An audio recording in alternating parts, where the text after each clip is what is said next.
Hi hello friends, அனைவருக்கும் வணக்கம். Founder of nature YouTube channel நான் உங்கள் நேரம் பேசுகிறேன். என் கையில் இருக்கிறது என்ன மரம் பார்த்துக்கிட்டிங்கன்னா அரச மரம் தான். இந்த பதிவில் நம்ம பார்க்குறது வந்து இந்த அரச மரம் வந்து ஒரு ரெஸ்கியூ பண்ண மரம். நம்ம வத்தலக்குண்டு கவர்மெண்ட் ஹை ஸ்கூலில் அந்த செவ்வறு ஓரங்களில் இந்த மாதிரி அரச மரங்கள் ஆலமரங்கள்லாம் முளைச்சிருக்கும். அதை வந்து ஒரு சிலது மழை காலங்களில் பிடுங்கினா ஈஸியாக அந்த மாதிரி வேரோட சல்லி வேரோட வந்துடும். இதை அப்படியே டைரெக்டாக பிளான் பண்ணால் நமக்கு வந்து ஈஸியாக க்ரோத் கிடைக்கும்.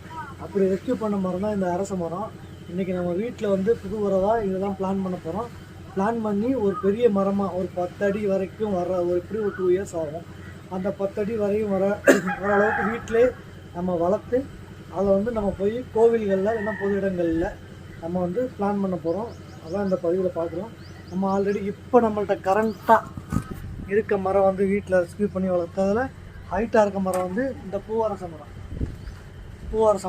இதுக்கு வந்து இந்த அடுத்த மழைக்காலம் ஸ்டார்ட் பண்ணோன்னே இந்த மரத்தை நட்டுவோம். ஆக்சுவலாக இது 10 அடி வந்துருச்சு.